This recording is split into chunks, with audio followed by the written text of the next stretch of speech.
The Atlantean people, they were the sons of the first mixed between those people coming from the stars and those people from Earth. You've heard the name before, Atlantis. Maybe in a movie, a myth, or a dream.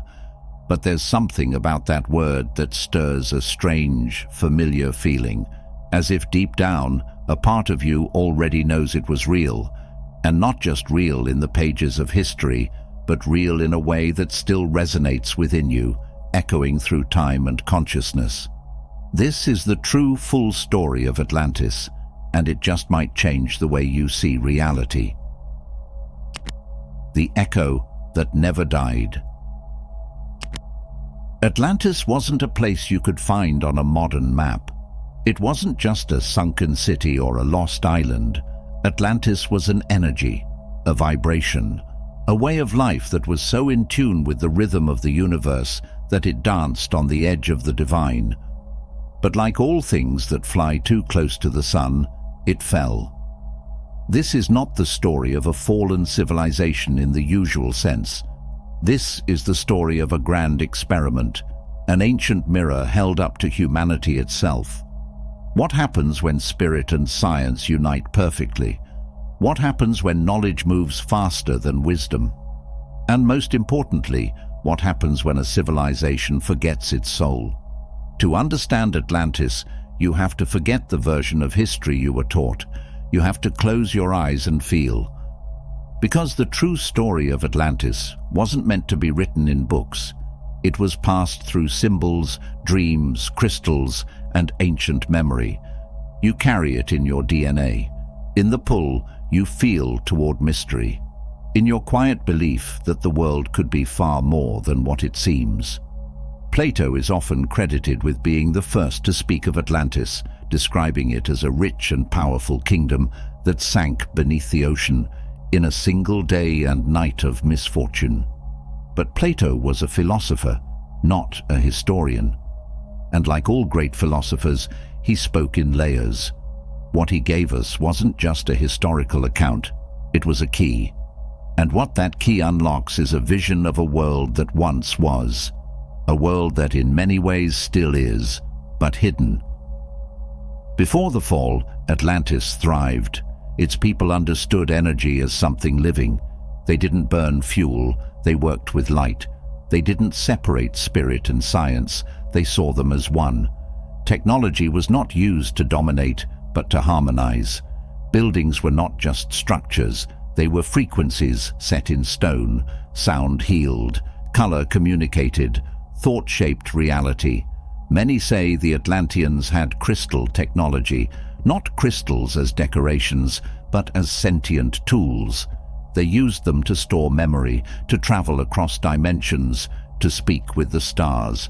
Each crystal held a vibration, and each vibration unlocked a different part of the soul. Temples were built not to worship gods, but to remember who they were. There was no division between what was sacred and what was ordinary. Life itself was sacred. Even the act of breathing was seen as communion with the divine. But power is a test. And not all Atlanteans chose to walk the path of balance. Some grew obsessed with control, with bending the elements, the earth, even the mind, to their will. They started to see themselves as separate from the very forces that gave them life. This is where the cracks began to form, not in the land, but in consciousness.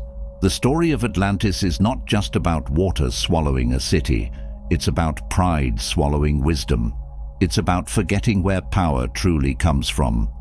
Many spiritual traditions echo this warning. In the Bible, there's the Tower of Babel, man reaching toward heaven, only to fall into confusion.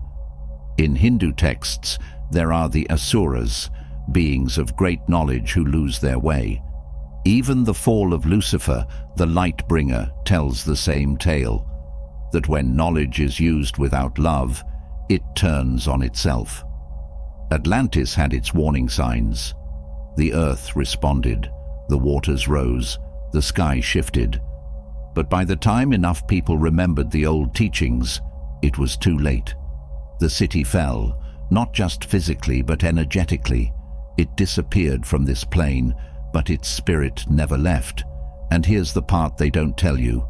Atlantis didn't vanish completely.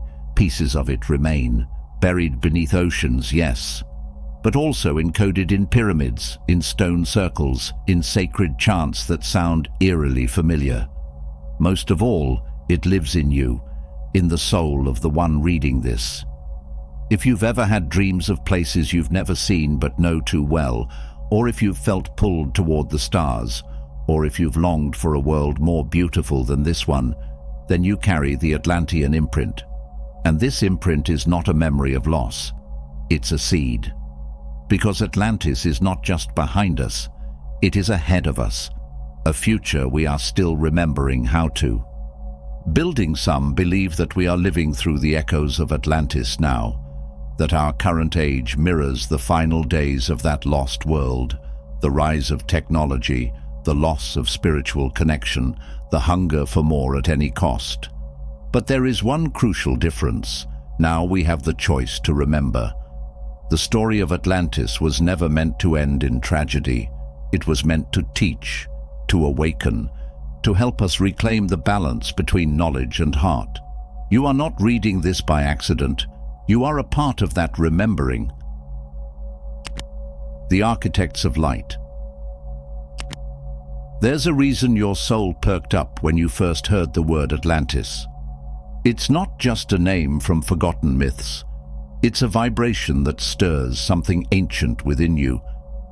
As we move beyond the veil of time and deeper into what Atlantis truly was, we come to a realm that many dare not speak of, the minds and beings who created it. Atlantis was not the first civilization. It was part of a longer thread, woven by hands that came from beyond this world. These hands were not alien in the way modern media portrays, but conscious forces, guardians, architects, wisdom keepers. Some traditions call them the Watchers. Others refer to them as the Shining Ones, or those from the stars. In ancient Sumer, they were the Anunnaki. In Egyptian lore, they were the Neteru. In Hindu texts, the Rishis. These names don't matter as much as what they point to, beings of immense spiritual intelligence who didn't rule by dominance, but guided through frequency. The original founders of Atlantis were said to be seeded with what some now call the solar DNA. This wasn't about race or bloodline, it was about consciousness, a level of awareness that was connected to the source of all life. This connection gave them the ability to shape matter using sound, thought, and geometric codes. They could attune themselves to the frequencies of earth and sky, building not just structures, but portals, bridges between this world and the others. Atlantis wasn't just one city, it was a network, a web of sacred sites, each vibrating at a different frequency, all working together like the organs of a living body.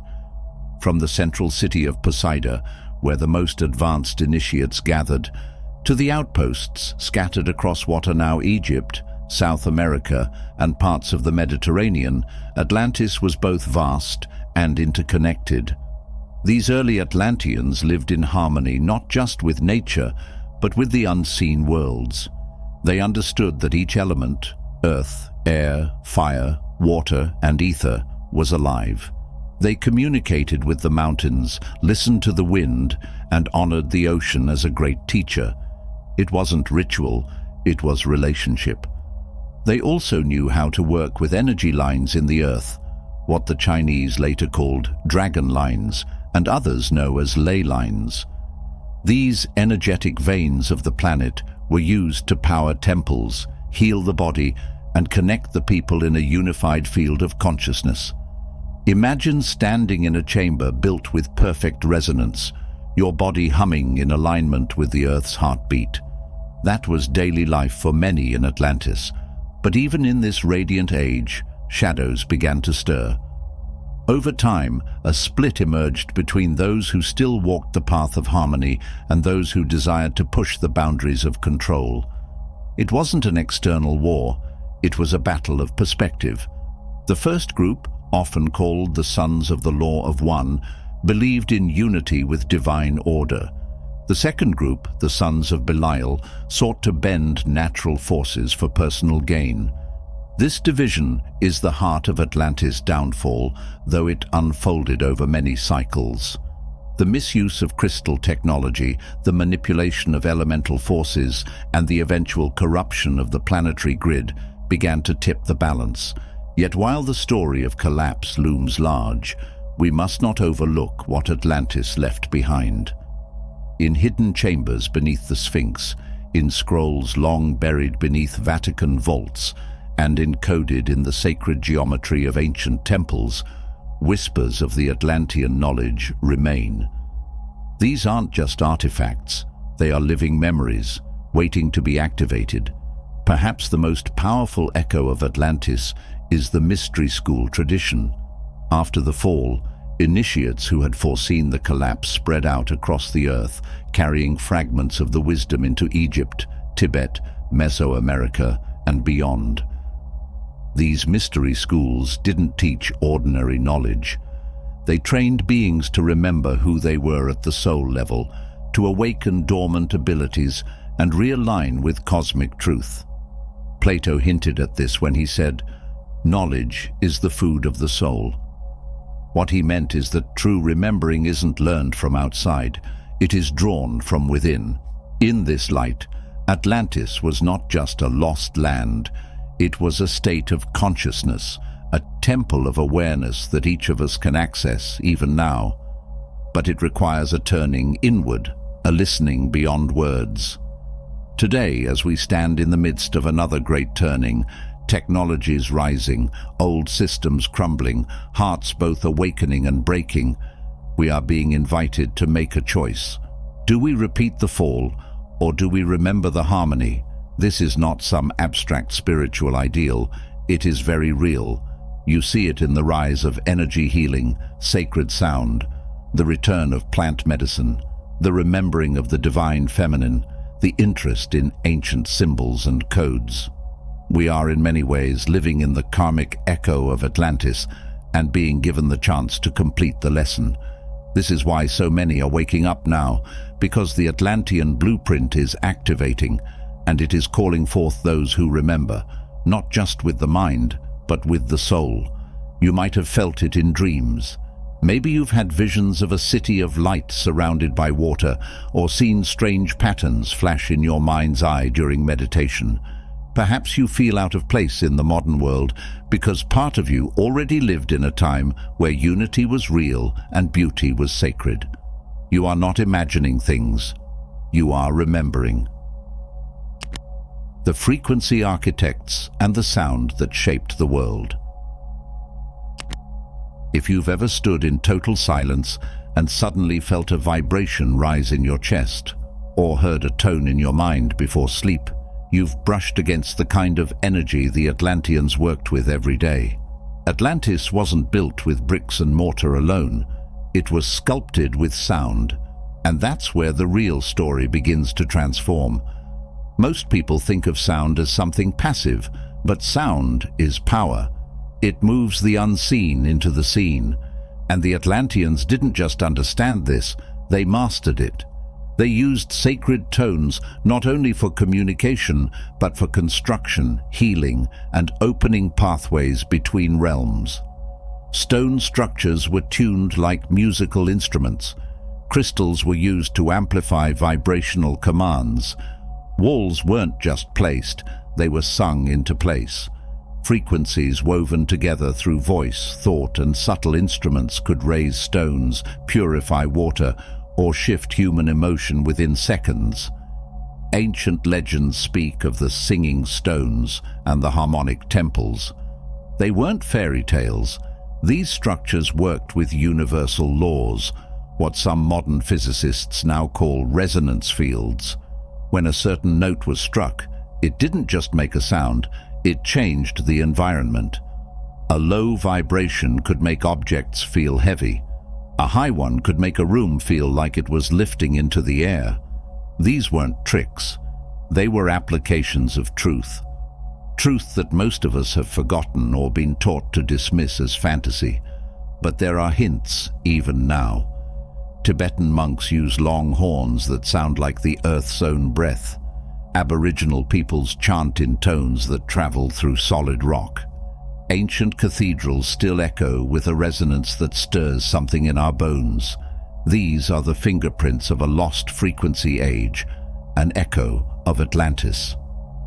One of the most important tools in Atlantis was the central crystal, often referred to as the fire crystal or the Tuaoi stone.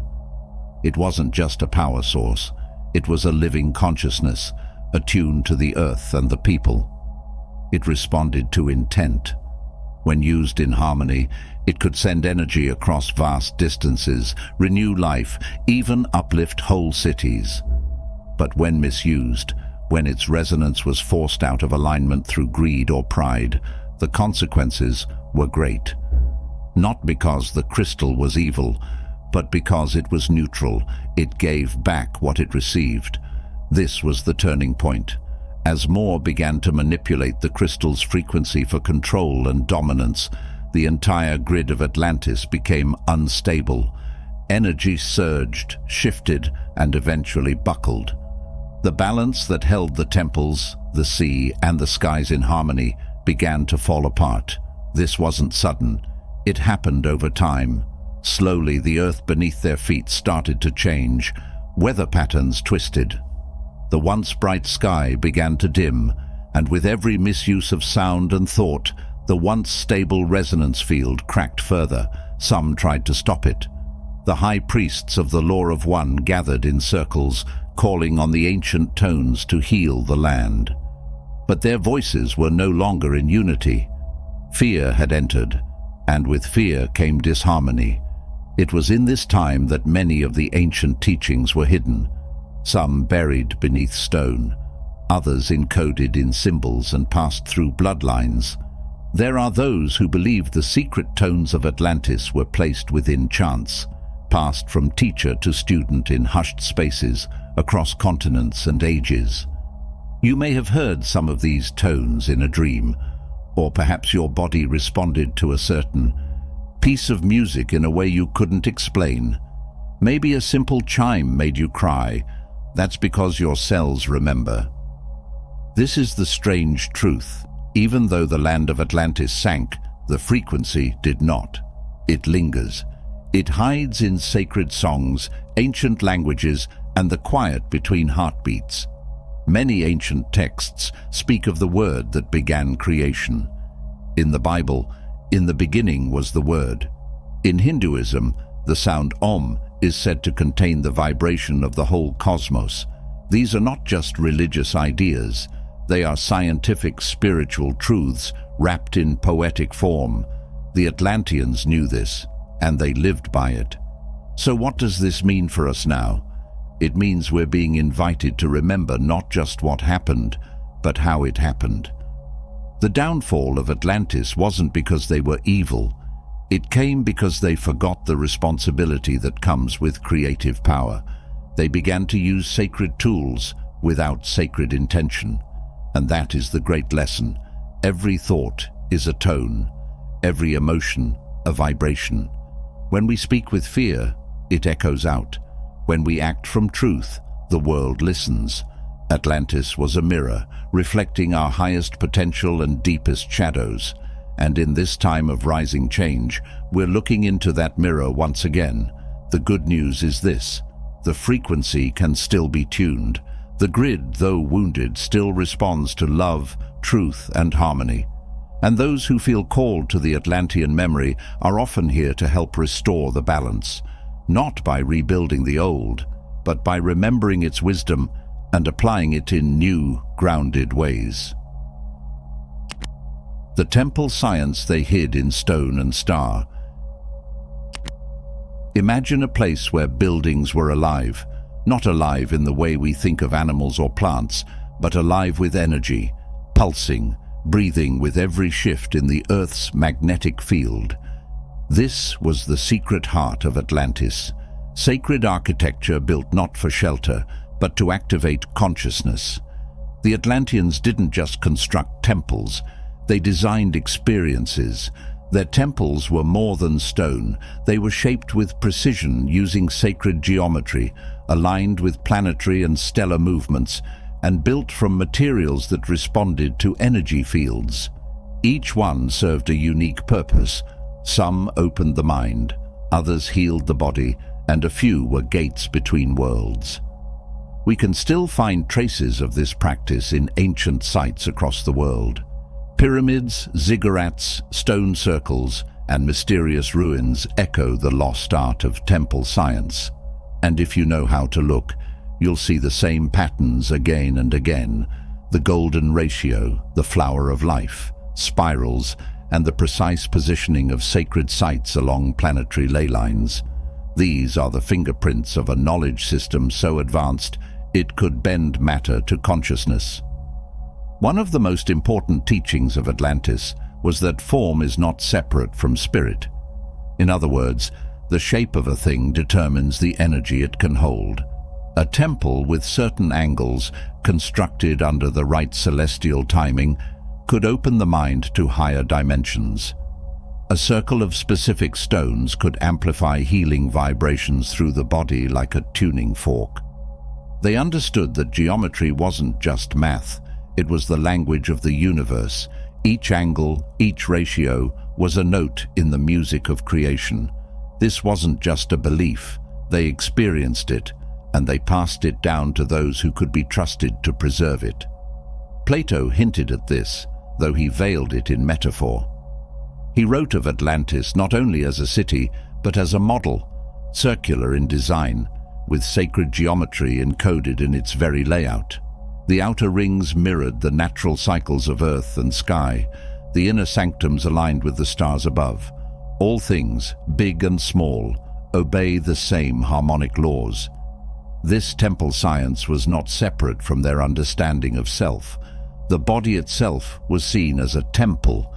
Each chakra, each point of light within the human form responded to shapes and tones found in the architecture around them. When you stood in the right place at the right time, you didn't just observe the sacred, you became it. Even modern science, now stumbling into discoveries about vibration, light, and frequency, is slowly validating what the ancients knew. Crystals can hold memory. Sound can change matter. Light affects the brain, mood, and even the body's own healing processes. But this is only a glimpse of what Atlantis had once perfected. Their most sacred structures were never meant to be used casually. They were carefully guarded. Access wasn't about status, it was about readiness.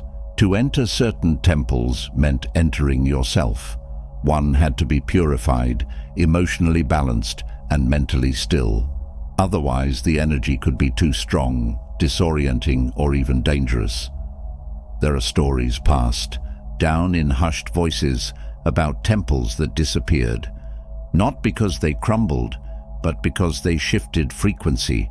They remain intact, not in our dimension, but in one close to ours, accessible only when one's vibration aligns. This is why you can visit a site like Stonehenge or the Great Pyramid and feel something stir deep within you, even if you don't know why. These places speak not to the mind, but to the soul's memory. You've seen them before. Maybe not in this life, but in a time when Atlantis still stood, and you walked its crystal-lined halls. As the fall of Atlantis neared, the keepers of this knowledge made plans. They knew the land would be lost, but not all would be forgotten. They encoded the temple science into myths, into carvings, into symbols hidden in plain sight. They trained emissaries, priests, seers, builders, who carried fragments of the wisdom to Egypt, to the Americas, to Tibet and beyond. Some became the first shamans, others became philosophers. A few walked alone, in silence, preserving the codes until the world was ready to remember. And now that remembering has begun. The sudden interest in sacred geometry, the feeling people get when they see the Sri Yantra or hear the name Thoth, the spontaneous reawakening of old skills like energy healing, astral travel, or light language. These are not accidents, these are returns. We are stepping into the same threshold the Atlanteans once crossed. The choice is before us again, to use knowledge as a tool of expansion or manipulation. But this time, more of us are awake. The star maps, hidden in their blood. Beneath every myth lies a deeper truth. And within the story of Atlantis, perhaps the deepest truth is not about land or water, but origin. Where did they come from, these luminous beings who built temples that hummed with cosmic light? Who taught them to shape energy, speak with the sky, and bend time like a flowing river? The answer, whispered in old scriptures and etched in forgotten glyphs, leads us beyond the earth, into the stars themselves. Atlanteans knew what modern humanity has forgotten. We are not the beginning. We are a continuation. Our souls are far older than this world. The Atlantean high priests taught that the true self, the essence that watches through your eyes, descended from beyond the stars, not in a spaceship, but through vibration, through light, through form. They called these cosmic ancestors the Shining Ones, though others called them Watchers, Nephilim, or simply the Elders. Not gods, but guardians, not masters, but messengers. Their purpose was never to rule, but to remind, to awaken slumbering minds to the truth that we are the bridge between matter and spirit. The Atlanteans carried this lineage in their blood, not in the way of modern genetics, but in frequency. Their DNA held patterns, keys that could unlock higher states of awareness when activated by sound, light, or intent. These weren't just metaphysical ideas. They were precise sciences, inherited and practiced for generations. Their temples weren't just structures, they were tuning chambers.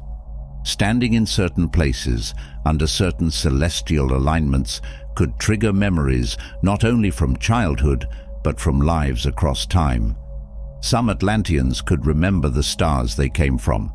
Others could speak languages that had no words, only tones. A few could travel without moving, projecting their awareness across space, visiting planets their feet had never touched. This was not magic. It was remembering. Much of this was taught in mystery schools, guarded by initiates who had earned the right through lifetimes of service and discipline. These schools were not about knowledge. They were about frequency. Only when the body and mind were balanced could a student access the deeper teachings. This ensured the power was never misused. Many of the symbols passed down from these schools, the Eye of Horus, the spiral, the six-pointed star, are not just decorative, they are maps. Each one points toward a forgotten origin, and each one, when meditated upon correctly, can begin to awaken what lies dormant in us still. This is what made Atlantis dangerous in the eyes of those who feared freedom. The teachings did not require priests, intermediaries, or rulers. They taught that each being was a cosmos in motion, capable of creating, healing, remembering. Such people could not be ruled. They did not fear death because they remembered life beyond it.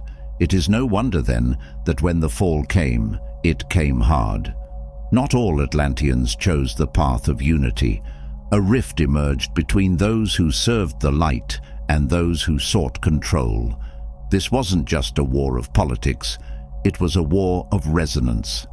Technologies once used to uplift were twisted into tools of domination. Sound became a weapon, light became a cage, and the earth herself trembled under the weight of misused power. What followed was cataclysm. The earth shifted, oceans rose. But before the end, the guardians of light scattered. Some fled to Egypt, others to the Andes, the Himalayas, and deep beneath the ground. They carried the memory, the keys, hidden in chants, in geometry, in stories that would seem like fairy tales to those who forgot. But they left something else behind as well. Atlantean knowledge was not just embedded in stone or scroll, it was seeded into us, into our very structure. The same codes that once activated the star memories in high initiates now lie dormant in every human being. We carry them in our spine, in our heart field, in the silent hum of our cells. This is why so many people today feel a pull toward the stars. Why do some cry when they see the Milky Way? Why dreams bring visions of planets they've never seen? The memory is stirring again. The Atlantean cycle is not over, it is returning. Many of the star races that visited or guided Atlantis are still watching, though not in ways that can be seen through telescopes. They work through resonance, through consciousness. They nudge, they whisper, and they wait. Because the human story is not meant to end in forgetting, it is meant to spiral upward, to remember, rise, and reconnect. The temples, the symbols, the teachings, they were all pointing toward this. The inner temple, the heart as stargate, the soul as traveler, the human as cosmic. The fall of the Crystal Empire. The fall of Atlantis did not happen overnight. It was slow, almost imperceptible at first, like a shift in the wind or a crack forming beneath marble that only deepens with time. To those who lived in the golden years of the Atlantean civilization, everything still gleamed with light. Their cities shimmered, their minds pulsed with knowledge, their bodies were strong and luminous, but something invisible had changed. It began in the hearts of a few, the subtle hunger for control. At first, it wore the mask of progress, the desire to push the boundaries of creation, to explore the hidden energies that pulsed beneath the earth and above the stars. They began experimenting with the ley lines, bending the currents of the planet to power their machines, amplify their minds, and extend their lives. Some claimed they were unlocking divine secrets. Others felt the dissonance growing in the core of the world. What had once been a shared dream slowly turned into a struggle between two paths, harmony and power. The priesthood, once devoted to balance and wisdom, split. A new order arose, one that saw the universe as a tool rather than a song. They believed the cosmos could be commanded, not just understood. They built devices, massive crystals suspended in towers, humming with vibration. These were no mere decorations. They were conductors of intention, able to reshape the material world with directed thought. And for a time, it worked. Weather responded to their will. Crops flourished. Cities expanded. Yet the energy they used was no longer flowing in alignment with natural law. It was being pulled, ripped, extracted. The earth beneath began to tremble. Many warned of what was coming. The old mystics, those who still remembered the stars, spoke of a turning. They saw visions in the sacred pools, tidal waves swallowing the edges of the land, the skies darkening, the song of the earth going silent. They begged the High Council to return to the old ways. But power had rooted itself deep. The minds of many were already altered by the energy they had come to depend on. You see, once you build a world on artificial light, it is hard to see in the dark. One of the greatest mistakes of that age was the tampering with what some called the soul circuits. Atlantean scientists had learned how to separate the spirit from the body, not in death, but in life. They built chambers that could hold consciousness. They believed they could move souls between bodies, even between species. This was not rebirth, it was disruption. The experiments fractured the veil between dimensions. Entities from other realms, drawn to the unguarded frequencies, began to enter. Not all were benevolent. Some fed on fear, on pride, on disconnection. They whispered in the ears of those in power. They promised control beyond imagining, and in exchange, they asked only for access to the minds and hearts of humans. It was this unseen invasion that finally broke the balance. The Earth, sensitive to all frequencies, began to respond. Volcanoes woke, tectonic plates shifted, storms gathered. But it wasn't just natural. The crystal machines, once humming with perfect harmony, began to distort. What had once amplified peace now magnified fear. The towers cracked, the fields of resonance warped, and then came the great surge. Whether it was an explosion from within or a cosmic force drawn by the disharmony, no one knows for certain. But it shattered the main continent. Waters swallowed cities, mountains rose, and what was once the shining heart of the world became memory. Yet not all was lost. Before the end, a secret group of initiates left Atlantis.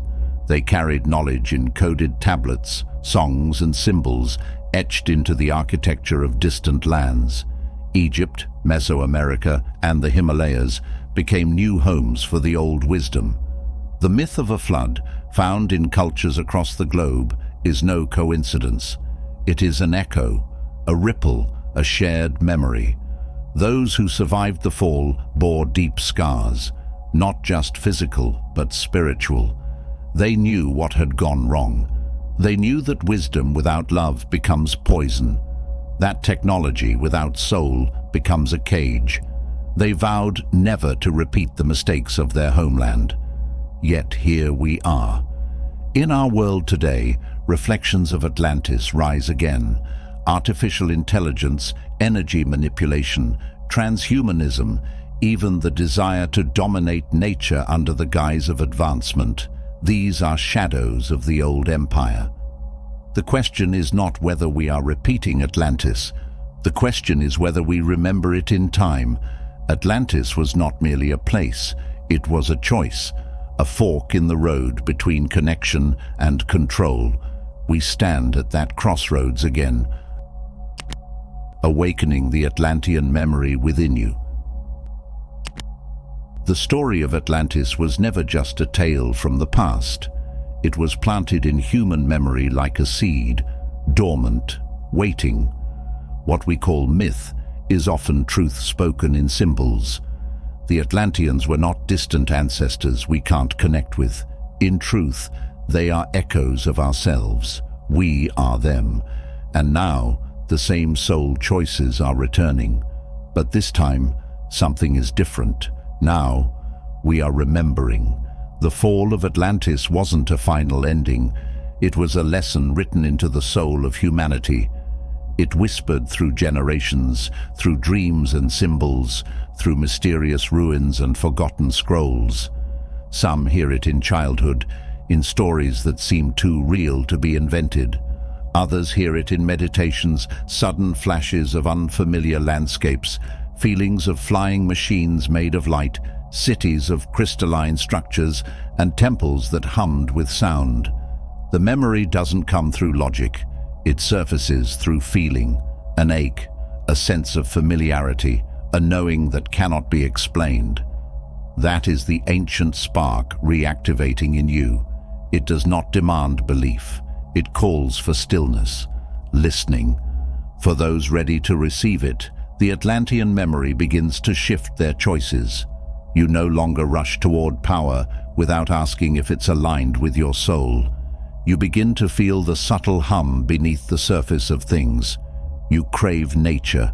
You feel drawn to sacred geometry, to symbols you've never studied but seem to understand. These are not coincidences. They are remnants. In truth, Atlantis still exists, just not in the way we expect. It is not sitting at the bottom of the ocean, waiting to be excavated with machines. It's layered in the collective subconscious, stored in the soul's deeper strata, where time doesn't flow in straight lines. It lives in energy, in codes we carry within our very DNA. This is why the real story changes how you see reality. Because once you remember that everything is frequency and every structure is shaped by vibration, you begin to look at your world differently. You realize your thoughts shape your body. Your emotions sculpt your surroundings. What the Atlanteans mastered, and what caused their fall, was the deep awareness that nothing is solid, everything is energy, and energy responds to consciousness. This is the truth that frightened later civilizations. It's why the real teachings were hidden, banned, and labeled as dangerous or heretical. If you knew how powerful your mind truly was, if you understood what your voice, your breath, your focused intention could do, you wouldn't wait for the world to change. You would change it. The Atlanteans didn't just build with materials, they used sound. Sacred tones that lifted stones as if weightless, that healed tissue without blades, that created light without fire. They didn't use words to argue or dominate. They spoke in harmonics, in resonance that carried meaning straight into the heart. That ancient sound lives on in languages we don't fully understand.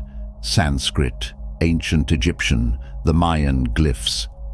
These were not simply ways to communicate, they were vibrational keys. The same with mantras, chants, and sacred names. They are fragments of the original frequencies that once shaped cities, calmed storms, and tuned the spirit to the earth. And this is where your power begins to return. To awaken the Atlantean self is not to become something new.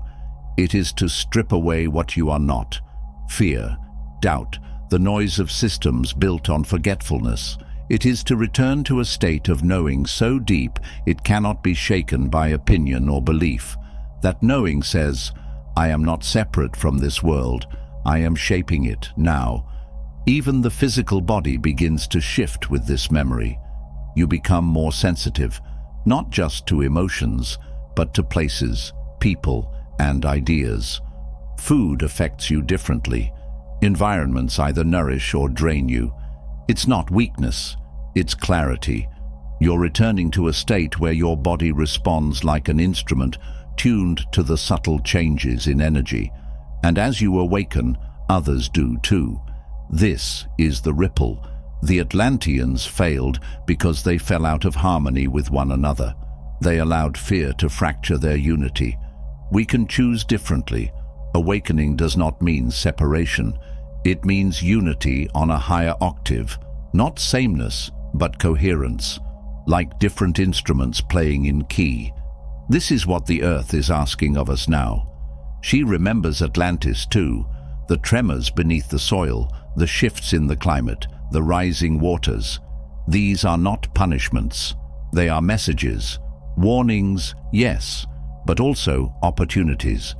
Just as the Earth responds to discord, she also opens to alignment. You do not need machines to work with this power. You are the instrument, your breath, your focus, your heart. The Atlantean temples were not filled with priests offering worship. They were filled with people tuning themselves like strings, stepping into energetic harmony, using sound, movement, and stillness to become channels for healing and creation. You can do this again, and in quiet moments, beneath the stars, or by water, or in deep meditation, you may begin to feel them, not as ghosts, but as guides. The ones who came before and are now reaching through time to say, remember, you are the continuation of this story. You can finish what we began, and perhaps correct what went wrong. Let your memory return gently. Let it change your vision, not just of the past, but of this present moment. For Atlantis is not gone. It is rising, not through land, through you. I hope you enjoyed this video. If you did, feel free to subscribe to the channel. Thanks for watching.